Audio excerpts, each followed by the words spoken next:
بسم اللہ الرحمن الرحیم۔ السلام علیکم ورحمۃ اللہ وبرکاتہ۔ نحمدہ ونصلی علی رسولہ الکریم، اما بعد۔ معراج حبیب کیسے ہوئی تھی؟ شب معراج کا مکمل واقعہ۔ نبوت کے 11 برس 6 ماہ بعد رجب کی 27 تاریخ کی آخری شب یعنی شب دوشنبہ کو حضرت ام ہانی کے گھر سے ہوئی، جس کا مختصر واقعہ یہ ہے کہ جو بخاری اور مسلم میں ہے کہ رجب کی 27ویں رات ہے، شب کا آخری حصہ ہے۔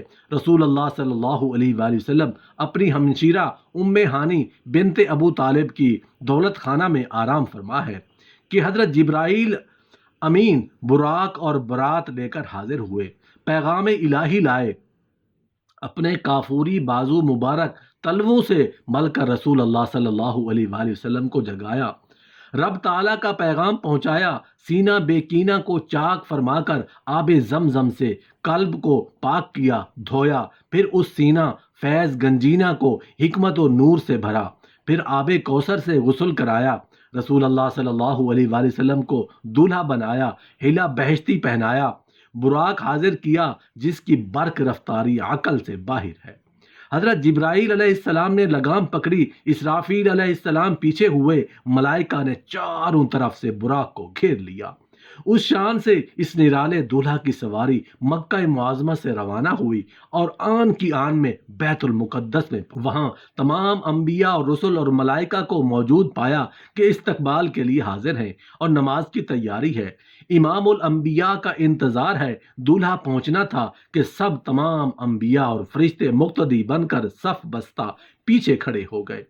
رسول اللہ صلی اللہ علیہ وآلہ وسلم نے امامت فرمائی۔ سبحان اللہ، کیا نماز ہے کہ انبیاء مقتدی، امام الانبیاء، امام پہلے قبلہ جائے نماز، ملائکہ مقربین، مؤذن جبرائیل علیہ السلام نے آذان تکبیر کہی۔ اس نماز سے فارغ ہونا تھا کہ سفر آسمان تیار تھا، وہی براق، وہی برات، وہی دولہا، وہی باراتی۔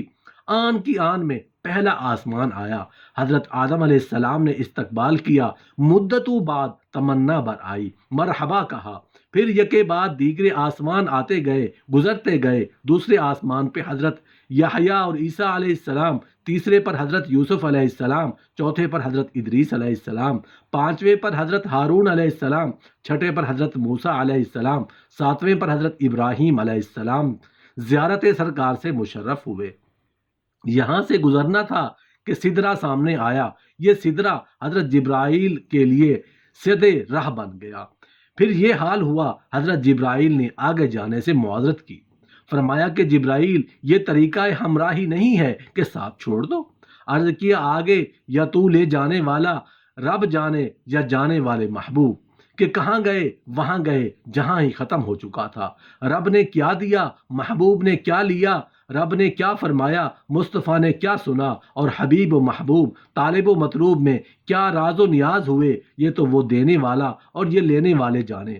قرآن کریم نے بھی یہ بھید نہ کھولا، بلکہ فرمایا ہاں اتنا پتہ لگا ہے کہ وہاں امت گنہگار کا ذکر بھی آیا اور رب کی طرف سے دن رات میں 50 نمازوں کا مبارک تحفہ ملا۔ واپسی پر حضرت موسیٰ علیہ السلام کی عرض پر 5 کم ہو کر صرف 5 باقی رہ گئیں۔ نیز اسی سفر میں جنت و دوزخ کی سیر بھی فرمائی کہ جو واقعات بعد میں قیامت میں ہونے والے تھے وہ اسی شب ملاحظہ فرمائے۔ چنانچہ ایک جماعت کو گرم پتھر کھاتے ملاحظہ فرمایا۔ جبرائیل علیہ السلام نے عرض کیا یہ بخیل مالدار ہیں جو مال کی زکوٰۃ نہیں دیتے۔ ایک شخص کو خون کے دریا میں کھڑا دیکھا تو جبرائیل علیہ السلام نے عرض کیا یہ سود خور ہے جو غریبوں کا خون چوستے تھے۔ ایک قوم کو ملاحظہ فرمایا، ان کی زبانیں اور ہونٹ کینچیوں سے کاٹے جا رہے تھے۔ جبرائیل علیہ السلام نے عرض کیا کہ یہ بے عمل عالم ہیں جن کے کردار گفتار کے مطابق نہیں تھے۔ بعض لوگوں کو دیکھا جن کے ناخن تانبے کے ہیں اور جن سے وہ اپنے جسم اور چہروں کو زخمی کر رہے ہیں۔ حضرت جبرائیل علیہ السلام نے کہا یہ چغل خور اور غیبت کرنے والی قوم ہے۔ معراج رات میں ہوئی اور وہ بھی آخری رات میں، نہ دشمنوں کا علم ہوا نہ دوستوں کو خبر۔ اس کی 2 وجوہات ہیں۔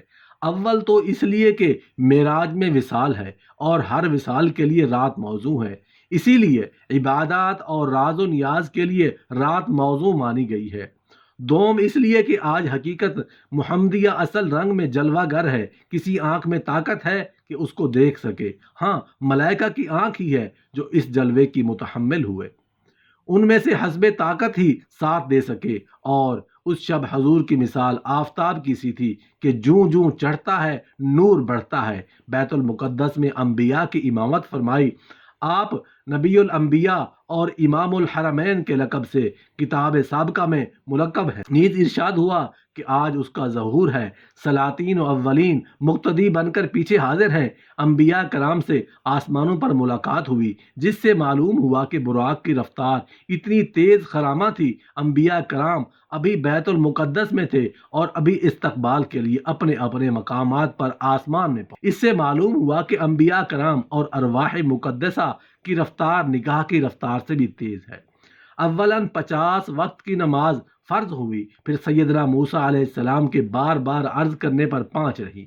اس میں بہت حکمتیں تھیں۔ اولاً تو یہ کہ لوگ جان جائیں کہ ارواح مقدسہ بعد موت کے بھی زندوں کی امداد کرتی ہیں۔ موسیٰ علیہ السلام کی امداد سے 50 نمازوں کی 5 رہ گئی۔ دوم یہ کہ موسیٰ علیہ السلام ملاحظہ فرما لے کہ حضور کو وہ درجہ عطا ہوا کہ بے تکلف بارگاہ الہی میں حاضر ہو جائیں۔ نہ روزوں کی قید، نہ نالین پاک کے اتارنے کا حکم۔ سوم یہ کہ عرش معلیٰ کو بار بار قدم پاک مصطفیٰ صلی اللہ علیہ وآلہ وسلم سے شرف یابی کا موقع ملے۔ چہارم اس لیے کہ موسیٰ علیہ السلام نے عرض کیا تھا ربی ارنی، اس وقت موقع نہ ملا۔ آج بتوسط رسول اللہ صلی اللہ علیہ وآلہ وسلم خوب خدا کا دیدار کر لے۔ معراج پر ناواقفوں کے کچھ اعتراض ہے۔ اولاً یہ کہ جسم ثقیل اوپر نہیں حرکت کر سکتا۔ دوم یہ کہ درمیان میں آگ اور زمحریر ہے، وہاں سے انسان کا گزرنا ناممکن ہے۔ سوم یہ کہ آسمان میں دروازہ نہیں، کس طرح داخل ہوا۔ چہارم یہ کہ ہزاروں سال کا راستہ اتنی دیر میں کس طرح طے ہوا کہ واپسی پر زنجیر ہل رہی تھی اور بستر پاک گرم تھا۔ ان سب کا جواب صرف ایک ہے، حضور نور ہے، اور نور کے لیے یہ کوئی بات نہیں۔ نور نظر عینک میں سے نکل جاتا ہے، بغیر دروازے کے آنن فانن آئے جائے آسمان پر ہو کر لوٹنا ہے، نہ جلتا ہے نہ سرد پڑتا ہے۔ حضرت ابو ہریرہ رضی اللہ عنہ سے روایت ہے کہ نبی کریم صلی اللہ علیہ وسلم نے فرمایا، ایک بار نماز فجر کے وقت حضرت بلال رضی اللہ عنہ سے فرمایا، اے بلال، اسلام لانے کے بعد تم نے کون سا ایسا عمل کیا جس کی وجہ سے معراج کی رات میں جب میں بہشت کی طرف میرا گزر ہوا تو میں نے وہاں تمہارے جوتوں کی آواز سنی؟ حضرت بلال رضی اللہ عنہ نے کیا، یا رسول اللہ صلی اللہ علیہ وسلم، اسلام کی حالت میں اپنے نزدیک سب سے پسندیدہ اور افضل نیک عمل میں نے کیا کہ دن رات میں جس وقت وضو تازہ کرتا ہوں فوراً اپنے پروردگار کے لیے اپنے مقدور کے موافق کچھ نفل تحیت الوضو پڑھ لیتا ہوں۔ دوسری حدیثوں میں آیا ہے کہ حضرت بلال رضی اللہ عنہ نے عرض کیا، جب میرا وضو ٹوٹ جاتا ہے تو میں اسی وقت تازہ وضو کر لیتا ہوں، اور جب وضو کرتا ہوں تو اس کے ساتھ 2 رکعت نماز نفل تحیت الوضو پڑھتا ہوں۔